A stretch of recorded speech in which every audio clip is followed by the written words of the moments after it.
सर्वांना श्री स्वामी समर्थ. स्वामींच्या कृपेने आणि स्वामींच्या आशीर्वादाने सर्वांच्या सर्व इच्छा पूर्ण होवो हीच स्वामींचरणी प्रार्थना.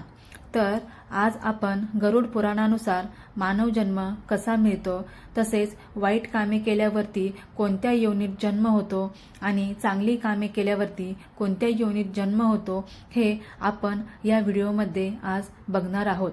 चला तर मग व्हिडिओला सुरुवात करूया. तर गरुड पुराणानुसार माणसाला मनुष्य जन्म मिळणे हे पूर्णपणे त्याच्या या जन्मातील कर्मावर अवलंबून असते. चांगले कर्म केल्यास मनुष्य जन्म मिळतो, तर वाईट कर्मांसाठी आत्मा इतर योनींमध्ये भटकतो. कारण मृत्यूनंतर आत्म्याच्या कर्माचा हिशोब होतो आणि त्या हिशोबाप्रमाणे पुढील जन्म ठरवला जातो. ज्यामुळे मनुष्य जन्म हा एक दुर्मिळ आणि महत्त्वाचा मानला जातो. तर आता मनुष्य जन्म कसा मिळतो ते आपण बघूया. नंबर 1, कर्माचा हिशोब. गरुड पुराण सांगते की आत्मा पृथ्वीवर जे काही कर्म करतो त्याचा हिशोब ठेवला जातो. याच कर्माच्या आधारावर मनुष्य पुढील जन्म मिळतो. नंबर 2, चांगली कर्मे. सद्गुणी, धर्मपरायण आणि चांगले कर्म करणारा आत्मा पुन्हा मनुष्य जन्म प्राप्त करतो, जेणेकरून त्याला आत्मज्ञान मिळवण्याची संधी मिळते. नंबर 3, वाईट कर्मे. ज्यांनी वाईट कर्मे केली, हिंसा केली, इतरांना त्रास दिला, त्यांना मनुष्य जन्म मिळत नाही. अशा आत्म्यांना सर्प, पशु किंवा इतर कनिष्ठ योनीमध्ये जन्म घ्यावा लागतो, असे गरुड पुराणात सांगितले आहे. पुनर्जन्माची प्रक्रिया. तर मृत्यू झाल्यावर आत्मा काही काळ आत्मिक प्रवासात असतो. त्यानंतर कर्मानुसार त्याला नवीन शरीर मिळते. मनुष्य जन्म हा आत्म्याच्या विकासासाठी अत्यंत महत्त्वाचा मानला जातो. थोडक्यात काय तर मनुष्य जन्म मिळवण्यासाठी चांगले आणि पुण्य कर्म करणे आवश्यक आहे, जेणेकरून आत्म्याला मोक्षप्राप्तीकडे वाटचाल करता येईल. भगवान श्रीकृष्ण म्हणतात की कधीही कोणीही गरुड पुराण हे अर्धवट ऐकू नये, कारण अर्धवट गोष्टी या नेहमी विषासारखे असतात.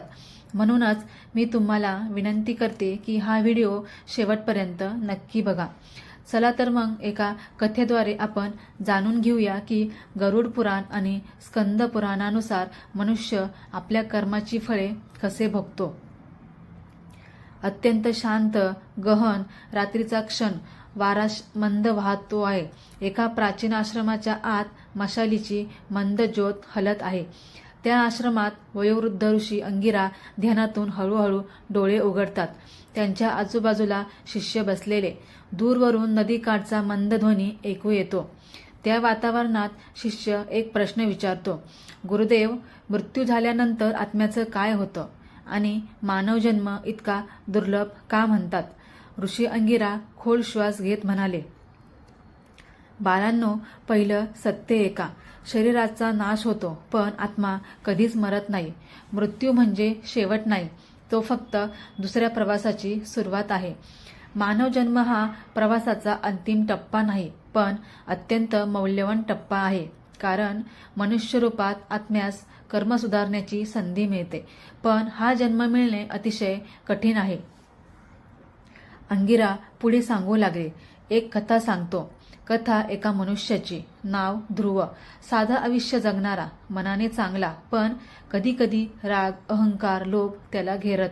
मदतीची वृत्ती होती, पण मनावर पूर्ण नियंत्रण नव्हतं. असा ध्रुव एके दिवशी आजारी पडला.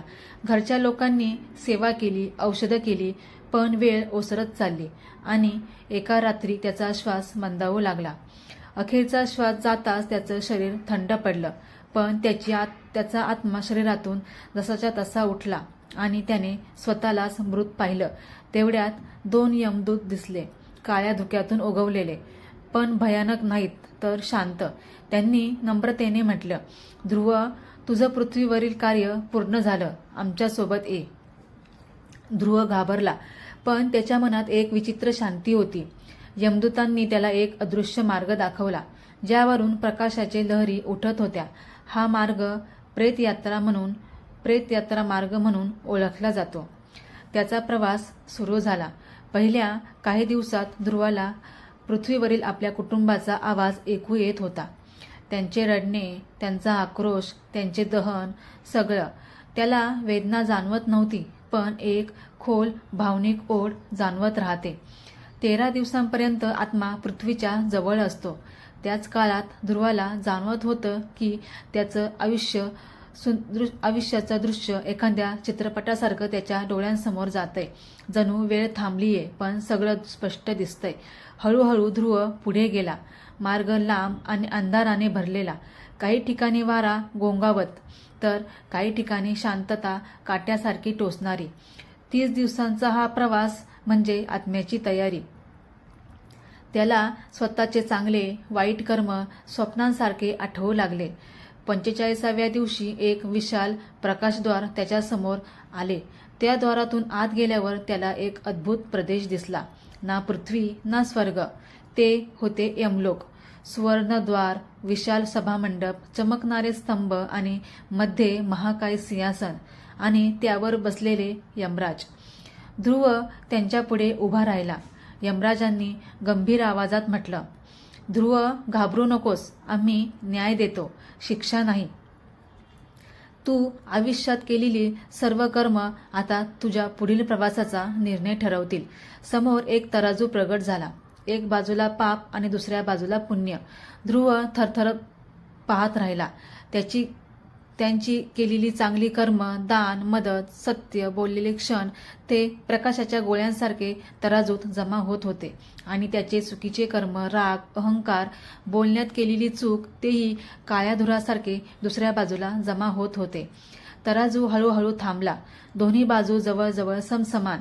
यमराज म्हणाले, ध्रुव, तुझी पुण्य पापाची संख्या तुला न स्वर्गात पाठवेल ना नरकात.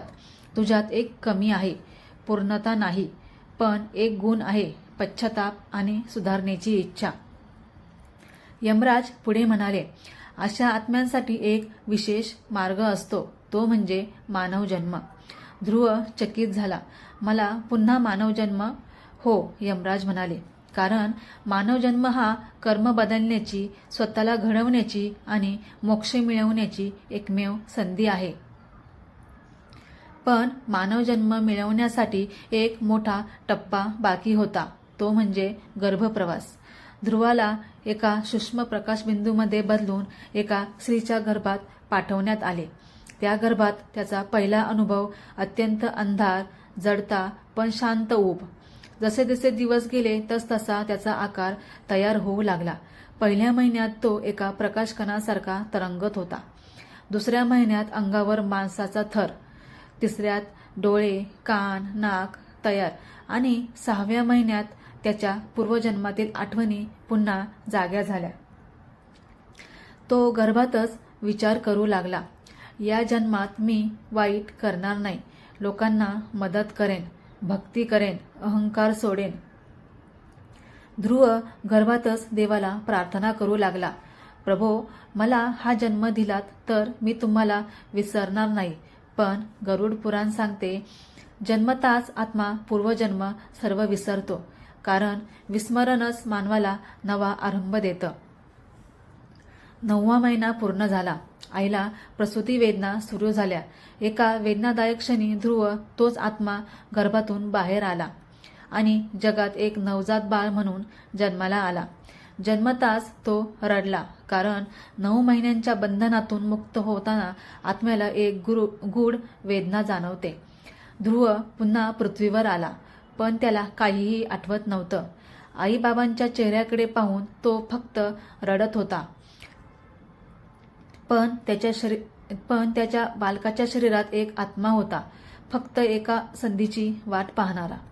ऋषी अंगिरा कथा संपवताना म्हणाले, बाळांनो, म्हणून सांगतो, मानव जन्म मिळणे म्हणजे परमेश्वराने आपल्याला दिलेलं सर्वात मोठं वरदान. कारण इथेच आत्मा चांगलं वाईट ठरवू शकतो, पाप पुण्य बदलू शकतो, साधना करून मुक्ती मिळवू शकतो. देवता देखील कधी कधी मानव जन्माची इच्छा करतात, कारण मनुष्य रूपातच कर्म बदलण्याची शक्ती आहे.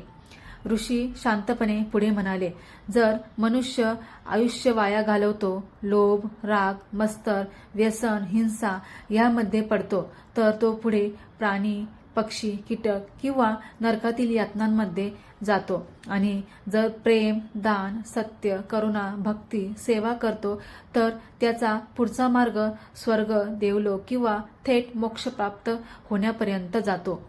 पण मार्गाची सुरुवात कोठून होते, तर मानव जन्मातून. ऋषींच्या डोळ्यात शांती होती, पण ते म्हणाले, लक्षात ठेवा, शरीर फक्त एक वस्त्र आहे. आत्मा प्रवासावरच असतो. मृत्यू हा दरवाजा आहे, पण मानव जन्म तो किल्ली आहे. त्या किल्लीचा उपयोग जो करतो तोच पुढे देवत्व किंवा मोक्षाला पोहोचतो. आणि या शब्दांसह आश्रमात शांतता पसरली. पानांचा मंद आवाज, नदीचा नाद आणि मशालीची प्रकाश लहरी जणू प्रत्येक गोष्ट सांगत होती की मानव जन्म हा योगायोग नाही, ती एक दैवी संधी आहे. चला तर मग व्हिडिओ आवडला असल्यास लाईक करा, शेअर करा आणि सबस्क्राईब करायला विसरू नका. भेटूया नवीन व्हिडिओमध्ये.